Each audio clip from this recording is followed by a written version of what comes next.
Friends, welcome back to नया classes. आज का जो सेक्शन है, आज का section 11th class economics part first chapter first है, अर्थशास्त्र की अवधारणा एवं महत्व, सांख्यिकी का महत्व। तो अर्थशास्त्र में सांख्यिकी। अर्थशास्त्र क्या होता है? अर्थशास्त्र मानवीय व्यवहार का अध्ययन कराता है, जिसमें मनुष्य की आर्थिक क्रियाएं उत्पन्न होने वाली समस्या को समझने एवं विश्लेषण में लाभदायक होता है। अर्थशास्त्र की अवधारणा क्या है? अर्थशास्त्र सामाजिक विज्ञान है जो मनुष्य की आर्थिक व्यवहार का अध्ययन करता है। अर्थशास्त्र अर्थव्यवस्था में रोटी, कपड़ा, मकान, इन सब की जरूरत होती है।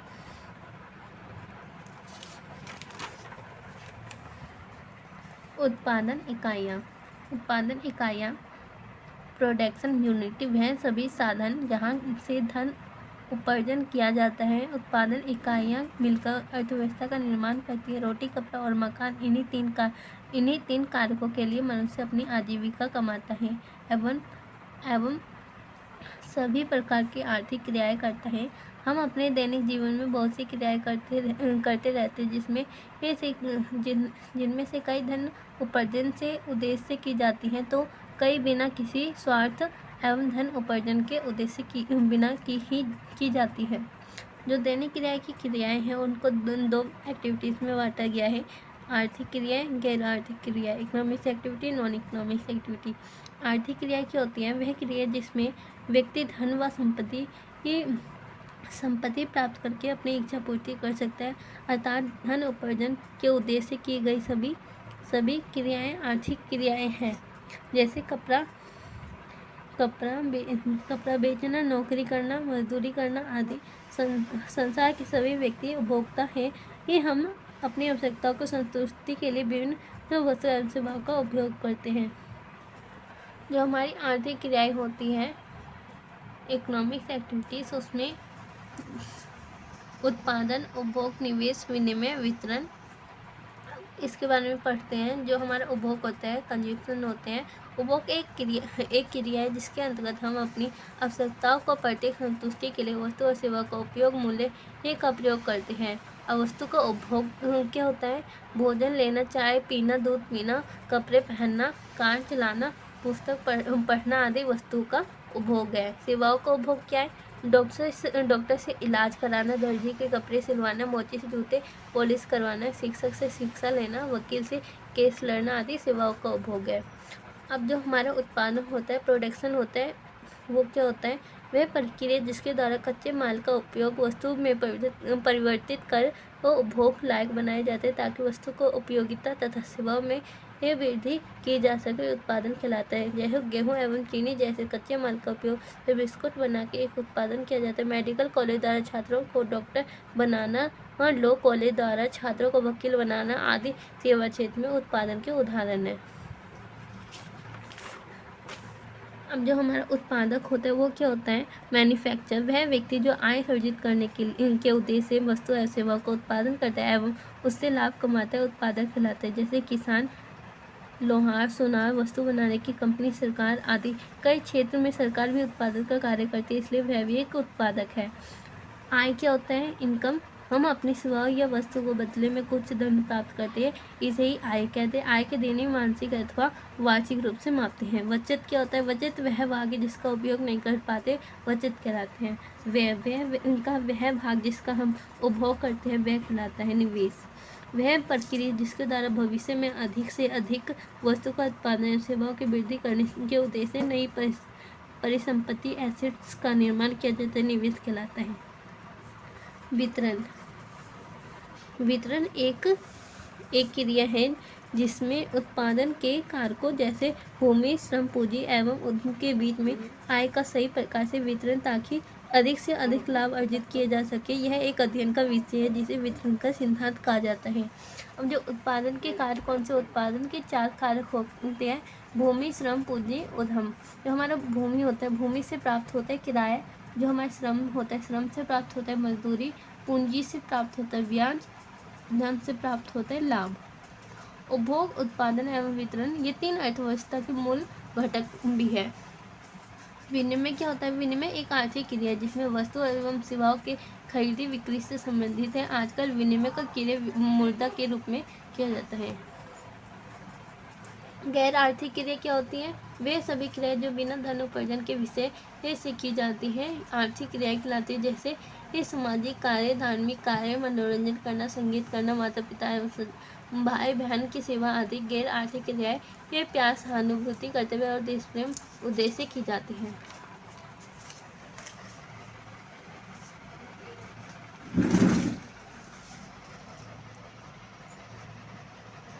अब हमारी जो आर्थिक समस्या है, आर्थिक समस्या क्या होती है? आर्थिक समस्या एक चयन की समस्या है जो यह बतलाता है कि हमारी आवश्यकता की तुलना में संसाधन दुर्लभता है और इसके वैकल्पिक उपयोग है। संसाधनों के दुर्लभ होने के कारण हम आर्थिक समस्या का सामना करना पड़ता है और अर्थशास्त्र इन्हीं आर्थिक समस्या का हल निकालने के लिए विज्ञान अथवा कला है। अब जो हमारा सांख्यिकी क्या होता है? सांख्यिकी ऐसा कर्तव्य, ऐसा स्टेटमेंट है जिसमें संख्यागत तथ्य का सांख्यिकी या समक कहलाता है। आर्थिक सांख्यिकी संख्यात्मक सूचनाओं का भंडार है।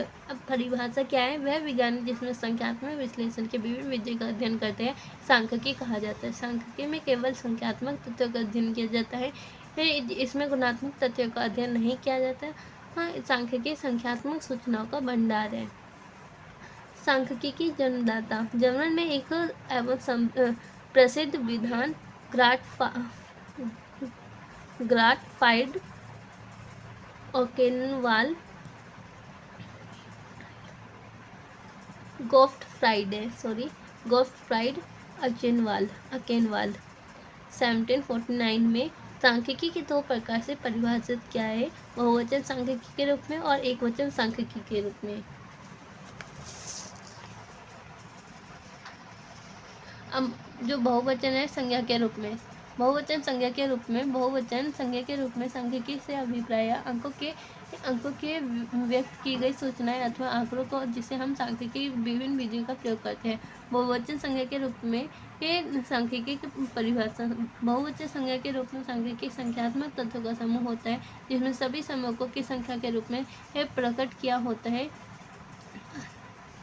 जाता है। कोई भी स्टेटमेंट जिसमें संख्यात्मक विवरण हो सांख्यिकी नहीं कहा जा सकता, अर्थात उन सभी संख्यात्मक सूचनाओं को सांख्यिकी नहीं होती। सांख्यिकी की विशेषता। वे सभी संख्यात्मक सूचनाएं सांख्यिकी हो सकती है जिसमें सूचनाएं तथ्यों के समूह के रूप में हो ताकि तुलनात्मक अध्ययन किया जा सके। सूचनाएं एक कारण से प्रभावित न होकर उनके कारणों से प्रभावित होती है, एक दूसरे से संबंधित होती है, संख्यात्मक रूप से व्यक्त हो, गुणात्मक रूप से नहीं। इसका संकलन एक निश्चित उद्देश्य होता है। सभी सूचनाएं समान प्रवृत्ति की होती हैं। अनुसंधान के उद्देश्य इसकी प्रक्रिया व्यवहार के आधार पर क्या होता है? उचित मात्रा में परिशुद्धि हो।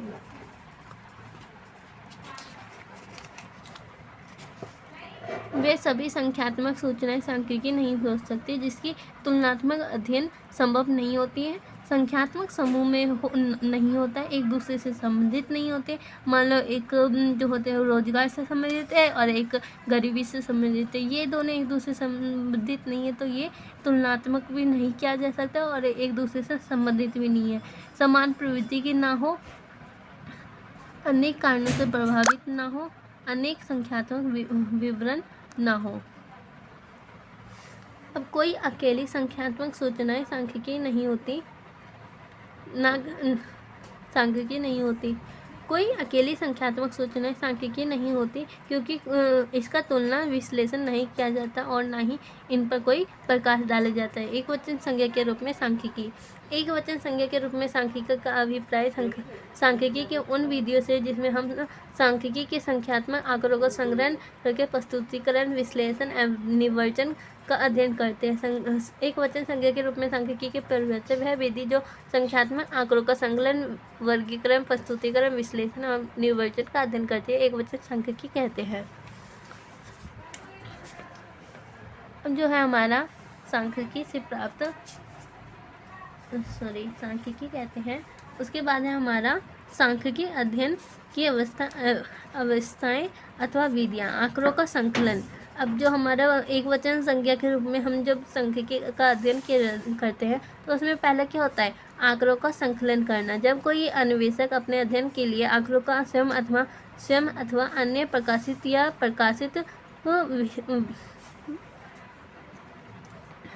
सूत्रों से प्राप्त होती है तो इस प्रक्रिया के आंकड़ों का संकलन हो जाता है। आंकड़ों का व्यवस्थीकरण, जब इन संकलित आंकड़ों का कर्म अनुसार व्यवस्थित करते हैं तो वर्गीकरण करते हैं या संपादन करते हैं तो इस प्रक्रिया को आंकड़ों का व्यवस्थीकरण कहा जाता है। आंकड़ों का प्रस्तुतिकरण, इन व्यवस्थित आंकड़ों को जब हम अन्वेषण के द्वारा सारणीय आरेखीय प्रस्तुतिकरण या चित्र में प्रस्तुतिकरण किया जाता है तो यह प्रक्रिया आंकड़ों का प्रस्तुतिकरण कहा जाता है। आंकड़ों का विश्लेषण, आंकड़ों का उपयुक्त विधि द्वारा प्रस्तुतिकरण के बाद इनका विश्लेषण अनेक विधियां हैं, जैसे माध्यिका, उपरिकिरण अथवा सहसंबंध आदि से प्रयोग से किया जाता है।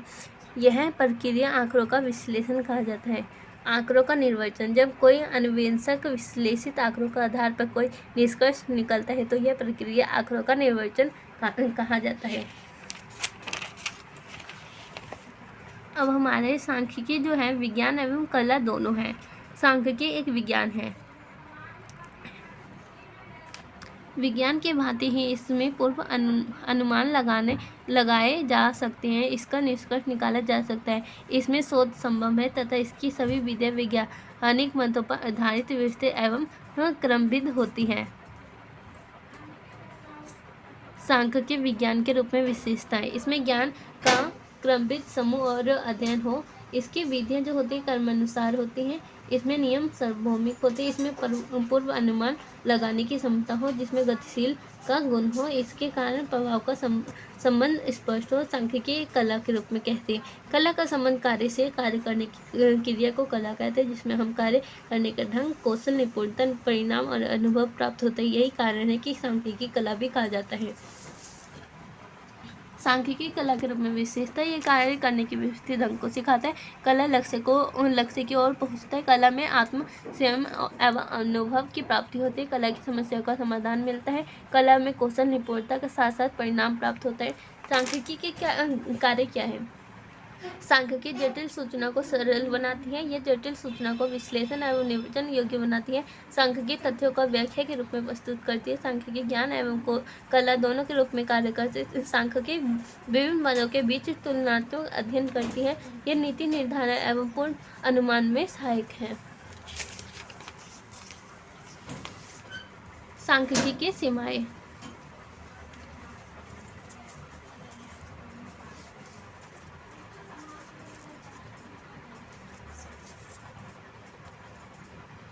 जो हमारे सांख्यिकी सीमाएं क्या है वो देखते हैं।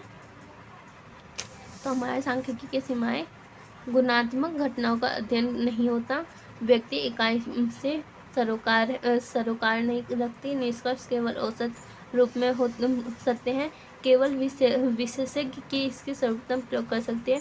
सांख्यिकी आंकड़ों में एक समान समरूप होना चाहिए। सांख्यिकी का दुरुपयोग हो सकता है।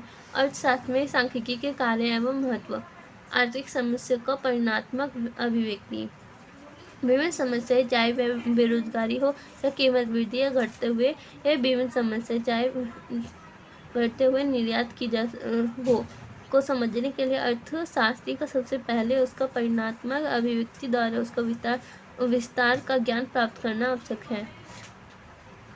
अंतर क्षेत्रीय तथा अंतर समय तुलनाएं, अर्थशास्त्री समस्याओं में केवल परिणात्मक अभिव्यक्ति ही नहीं करते बल्कि उनकी अंतर क्षेत्रीय तथा अंतर समय तुलना भी करते हैं। अंतर क्षेत्रीय तुलनाएं से अभिप्राय है कि अर्थशास्त्र में विभिन्न क्षेत्र के मध्य में की जाने वाली तुलनाएं, उदाहरण के लिए बेरोजगारी की समस्या का विश्लेषण करने के लिए अर्थशास्त्र ये जानना चाहेगा कि ग्रामीण तथा शहरी क्षेत्रों में बेरोजगारी का कितना विस्तार है।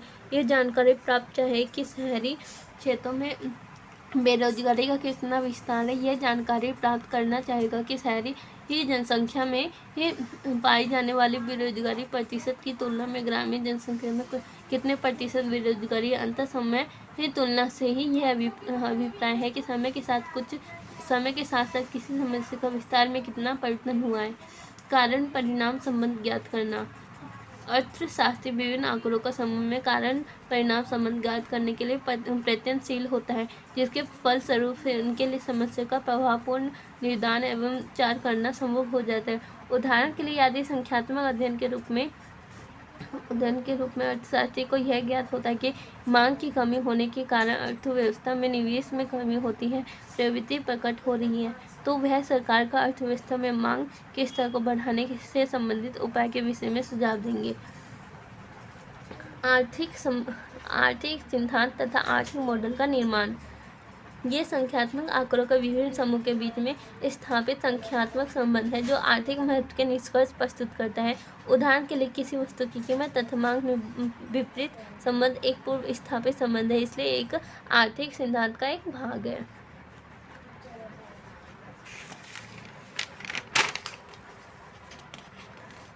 आर्थिक भविष्यवाणी। अर्थशास्त्री संख्यात्मक अध्ययन के द्वारा भविष्यवाणी करता है कि भविष्यवाणी में हमारा अभिप्राय किसी ज्योतिषी की तरह भविष्यवाणी करने से नहीं है।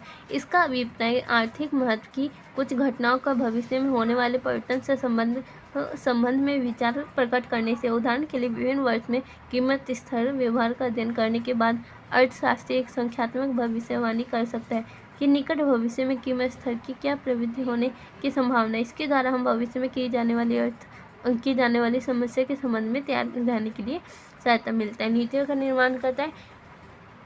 एक वित्तीय मंत्री सांख्यिकी अध्ययन के द्वारा ही सरकार के आय में वृद्धि के स्रोत के रूप में करों में वृद्धि या कमी के करने के संबंध में निर्णय लेते हैं। वित्त मंत्री सांख्यिकी अन्वेषण के द्वारा ही लोग द्वारा कर देने की क्षमता के विषय में जानकारी प्राप्त करती है।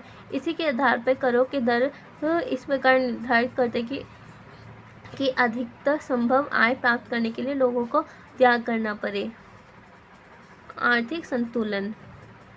यह उत्पादक या उपभोक्ताओं के लिए स्थिर अवस्था है। यह स्थिति में उत्पादक या उत्पादकों की संतुष्टि अधिकतम होती है। अर्थशास्त्र में सांख्यिकी विधि का प्रयोग करके आर्थिक सिद्धांत की रचना है, जिसमें यह ज्ञात होता है कि उत्पादकों के लाभ कैसे अधिकतम हो और उत्पादक किस प्रकार अधिक संतुष्टि प्राप्त कर सकते हैं।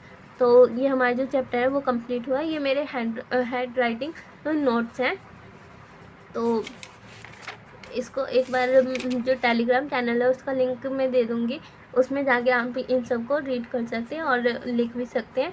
तो thanks for watching my video.